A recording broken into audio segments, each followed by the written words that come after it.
Hello my most beloved 10th board students. आज हम discuss करने वाले हैं हमारी 5th poem that is the ball poem, जिसको लिखा है which is composed by John Berryman.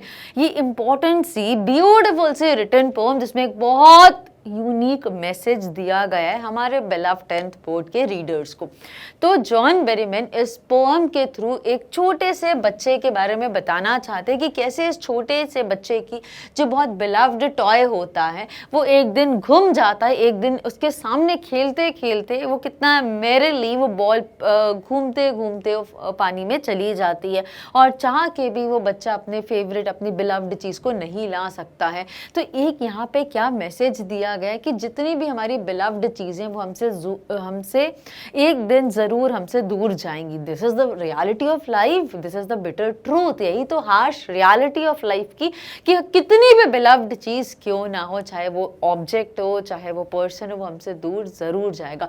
We have to be mentally prepared for those things because life is all about it. और जब हम मेंटली प्रिपेयर्ड होंगे, जब हम लाइफ की रियलिटीज़ को एक्सेप्ट करेंगे, then we would be able to move on in the life physically, emotionally and mentally. ठीक है, और इसके थ्रू क्या बताया गया है कि वो सिर्फ बॉल नहीं थी जिस बच्चे को इतना दुख हो रहा था कि उसकी बिलव्ड चीज़ चली गई है। It is not about just an object or a toy, it is all about the feelings associated with it। उसके साथ जो memories जुड़ी हुई थी उस बच्चे की कि मुझे किसने गिफ्ट किया था, मुझे मेरे बेस्ट फ्रेंड ने या मेरी मम्मा ने या पापा ने या भाई बहन या किसी क्लोज रिलेटिव ने गिफ्ट किया था और मैं कितने अच्छे से उसको सहेज के रखा हुआ था, मैं रोज़ खेलता था, कितनी प्यारी थी।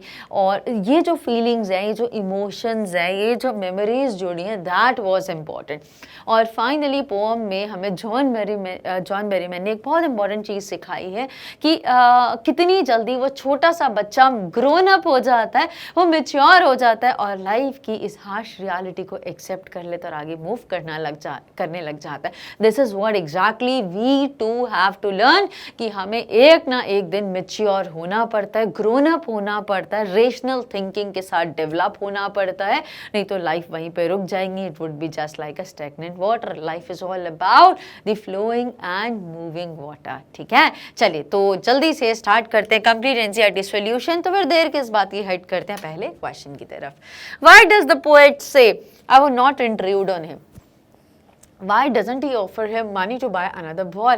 आप पोएट जॉन बेरीमैन को बहुत अच्छे से पता है और वो बोलते हैं I would not intrude on him। मैं उसको इस चीज़ में बिल्कुल भी इसको डाइवर्ट नहीं करने की कोशिश करूँगा कि बेटा चली गई बॉल, एक गई दूसरी आ जाएगी, लड़कियाँ हैं बस है, एक जाती दूसरी आ जाती, तो मैं ऐसा नहीं बोलूँगा, ऐसा पोएट बोलते हैं।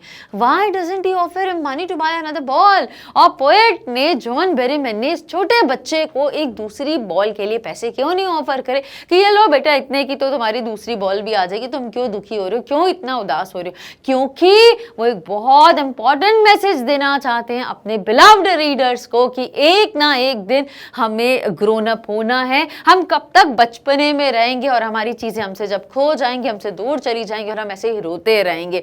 तो हमें मैच्योर होना है, हमें रेशनली सोचना है कि लाइफ की रियलिटी है, लाइफ का ये बहुत इंपॉर्टेंट पार्ट ऑफ लाइफ है, this is a part and parcel of life. ये कोई भी चीज अगर है तो एक ना एक दिन वो जरूर जाएगी। किसी भी चीज़ की अगर डेट ऑफ मैन्युफैक्चरिंग होती है तो उसकी एक्सपायरी भी ज़रूर होती है, तो हमसे दूर जाएगी। एंड दैट्स द टाइम जब हम और मैच्योर और ग्रोन अप कहलाएंगे और फिर हम अपने लाइफ के दूसरे फेज में एंटर करेंगे। तो life is all about moving ahead. ठीक है, चलिए तो फटाफट से इस ब्यूटीफुल से क्वेश्चन के आंसर को जस्टिफाई कर लेते हैं। What happened? The poet John Berryman says, I would not intrude on him because he doesn't want to intervene in the natural process of learning। वो क्यों बोल रहे हैं? मैं उसको बिल्कुल भी इंट्रूड नहीं करूँगा, उसको बिल्कुल डाइवर्ट या डिस्ट्रैक्ट करने की कोशिश भी नहीं करूँगा, क्योंकि वो ये नहीं चाहते to intervene in the natural process of learning. ये नेचुरल प्रोसेस है लर्निंग का, जब हमारी एक चीज़ जाती है तो हम उसके लिए और मेच्योर हो जाते हैं कि कोई बात नहीं चली गई, उसको ना एक दिन जाना, इधर कब तक हम उसी बॉल के साथ खेलते रहेंगे ज़िंदगी भर। हमारी बिलव्ड चीज़ें आज हैं, कल नहीं रहेंगी। हमारे मम्मी पापा, हमारे क्लोज फ्रेंड्स, हमारे जो भी क्लोज्ड बिलव्ड वंस होते हैं वो कब तक हमारी लाइफ में रहेंगे?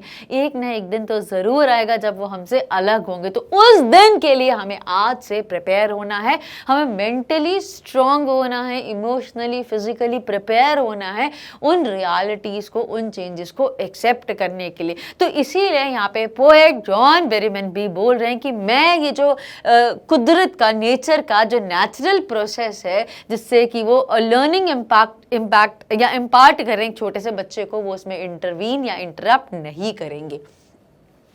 He wants the boy to learn the meaning of loss on his own. वो चाहते हैं कि वो बच्चा खुद से सीखे। what क्या सीखे?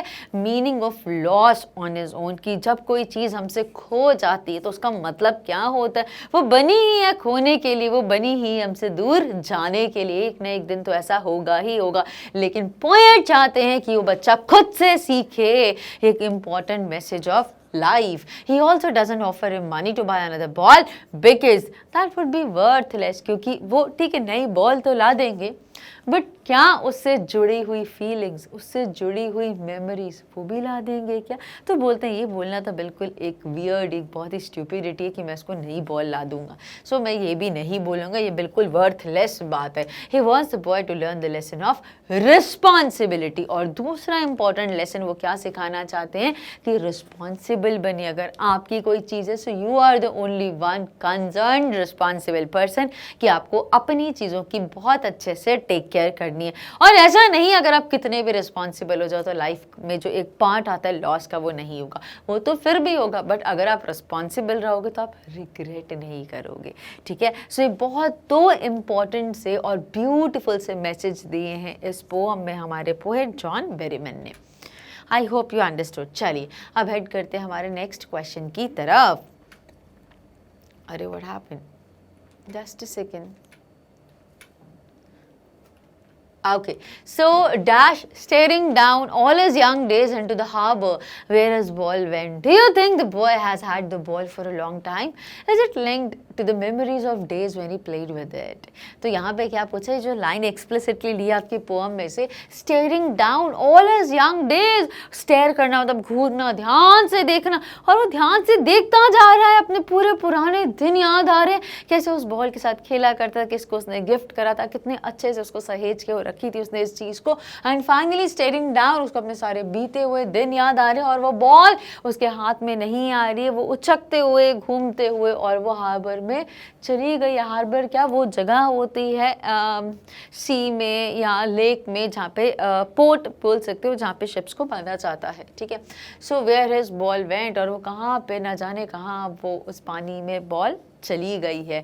Do you think the boy has had the ball for a long time? क्या आपको ऐसा लगता है कि बच्चे के पास, वो छोटे से लड़के के पास ये जो बॉल है वो बहुत समय से थी उसके पास, या is it link to the memories of days when he played with it, या फिर इसका कुछ रिलेशन है, इसके साथ कोई मेमोरीज जुड़ी हुई हैं उन दिनों की जब वो बचपन में इस बॉल के साथ खेला करता था? तो ऑफ कोर्स दोनों चीज़ें हैं। हाँ, बहुत टाइम से तो नहीं, बट यस उसकी बचपन की यादें जुड़ी हुई हैं। That is very important to be noted. तो चलिए फटाफट से क्वेश्चन के आंसर को डिस्कस कर लेते हैं। Yes, the boy has had the ball for a long time when it bounced into the water. जब वो बाउंस करके उछक के पानी में चली जाती है तो उसकी सारी जो मेमोरीज होती है बचपन की वो उसके सामने फ्लैश होने लग जाती हैं। This led to a realization that those moments wouldn't come back. और इससे हमारे छोटे बच्चे को ये एहसास होता है, ये रियलाइज होता है दैट कि अब वो जो मोमेंट्स, वो जो मेमोरीज, वो जो एसोसिएशंस हैं बॉल के साथ, वो सारे भी चले गए हैं और अब वो लौट के कभी भी नहीं आने वाले हैं। जस्ट लाइक द बॉल, जैसे बॉल लौट के नहीं आएगी तो बॉल के साथ जो जुड़ी हुई यादें हैं, जो मेमोरीज, फीलिंग्स, इमोशंस हैं, वो भी लौट के कभी नहीं आने वाले हैं। He can buy new balls and can similarly create new moments, but those that are gone wouldn't return. तो यहाँ पे क्या बोल रहे हैं कि वो लड़का जो है वो इतना केपेबल होगा, वो उसके यहाँ उसके पेरेंट्स केपेबल होंगे कि उसको नई बॉल्स ला दे, लेकिन और नई बॉल्स तो ला देंगे, तो क्या उसके साथ वो नई यादें जोड़ पाएगा क्या? इट वुड टेक टाइम, फिर वो पुरानी हो जाएगी, right? So he can buy new balls and can similarly create new movements, but पुराने का क्या, नए तो बना लेगा, और जब तक नए बनाते जाएगा वो बॉल पुरानी हो जाएगी, फिर वो भी एक दिन चली जाएगी। So it goes on and on, it is a repetition, ये एक सर्कल है, साइक्लिक वे में चीज़ें मूव कर रही हैं। बट दोज, लेकिन वो यादें, जो मेमोरीज, जो फीलिंग्स वो चली गई हैं उस पर्टिकुलर चीज़ के साथ, वो लौट के कभी भी नहीं आना, तो वो चीज़ आएगी और ना ही वो याद लौट के यादें आने वाली हैं। Now heading with next question, what does in the world of possession mean? ये जो वर्ल्ड है ना, बड़ा मटीरियलिस्टिक वर्ल्ड है। हमें भी ऐसा ही होता है ना, आज हमें मोबाइल चाहिए, मोबाइल मिल गया तो हमें अब आईपैड चाहिए, वो मिल गया तो हमें एक कार चाहिए, कार मिल गई तो हमें लग्जूरियस कार चाहिए। फिर हमारी जो नीड्स, डिमांड्स हैं वो कभी सेटिस्फाई नहीं होती है, यही तो डिज़ायर है फायर एंड आइज वाला, ठीक है? सो यहाँ पे क्या बोला गया है कि what does in the world of possession mean, कि जो वर्ल्ड है जहाँ पे हर कोई ना किसी चीज़ को ओन करता है, पजेस करता है, तो जो पूरा वर्ल्ड है भरा हुआ है मटीरियलिस्टिक चीज़ों से। चलिए फटाफट से इस क्वेश्चन को डिस्कस कर लेते हैं। इन the world of possessions means that the world is full of materialistic things. Here everything and every action is made to possess something. यहाँ पे हर कोई चीज़, हर एवरीथिंग एंड हर एक एक्शन बनाया गया है कोई चीज़ को पजेस करने के लिए, whether it is a possession of land, property, money or any other thing. जब भी हमारा कोई एक्शन होता है, कोई भी हमारी प्लानिंग होती है, वो पोजेशन के लिए ही होती है।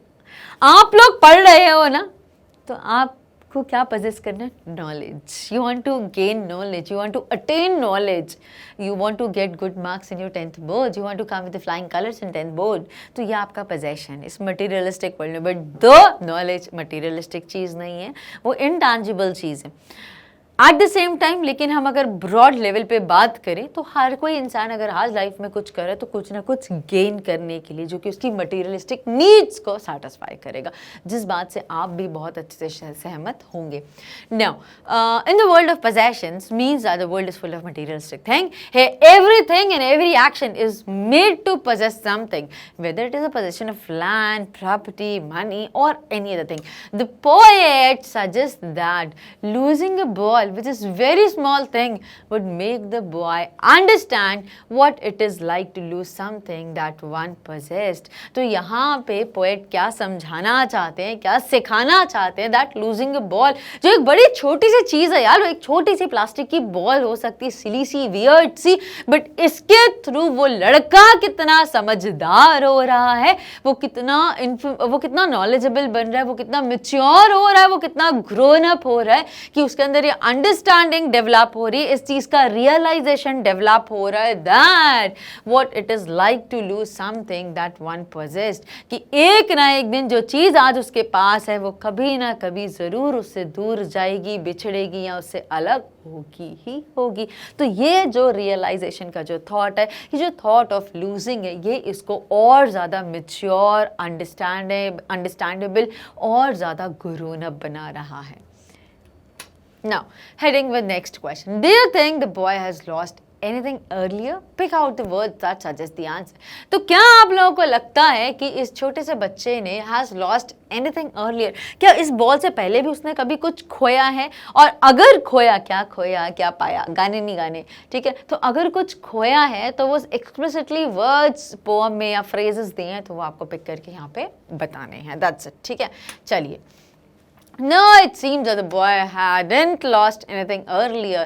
The words that suggest so are, he senses first responsibility in a world of possession. ये पहली बार था जब उसने अपनी जिम्मेदारी का एहसास हुआ था, उसको अपनी जिम्मेदारी का आभास हुआ था। क्या जिम्मेदारी, क्या रिस्पॉन्सिबिलिटी, कि कोई भी अगर उसकी बिलव्ड चीज़ है, वो अगर उसके पास है, अगर वो आज उसका ओनर है, तो ज़रूरी नहीं है कल भी वो उस चीज़ का ओनर होगा। हो सकता है कल वो चीज़ उसके पास ना हो। आज हमारे पास मनी है, आज हमारे पास कार है, आज हमारे पास बड़ी बिल्डिंग है, बहुत सारी चीज़ें, but this is not sure कि ये चीज़ हमारे साथ फॉरएवर के लिए रहेंगी। एक ना एक दिन ज़रूर आएगा जब हमें इन सारी चीज़ों को छोड़ना पड़ेगा या ये सारी चीज़ें हमसे अलग या दूर हो जाएंगी।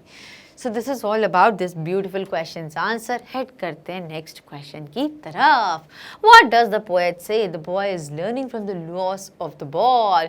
Try to explain this in your own words. तो यहाँ पे क्या पूछा है? पोएट क्या बताना चाहते हैं? What does the poet say? The boy is learning from the loss of the ball. Poet यहाँ पे क्या बताना चाहते हैं? बच्चे की सिर्फ एक बॉल ही तो घूमी है, लेकिन उससे क्या समझाना चाहते हैं कि क्या समझा, बच्चे को क्या समझ में आई है या वो क्या सीख रहा है इससे, अपनी रिस्पॉन्सिबिलिटी, अपनी मेच्योरिटी गेन कर रहा है और वो एक अंडरस्टैंडिंग लेवल पे आ रहा है. इसको हमें अपने शब्दों में एक्सप्लेन करना है कि पोएट क्या बताना चाहते हैं उस लड़के को, कि वो क्या सीख रहा है इस लॉस से.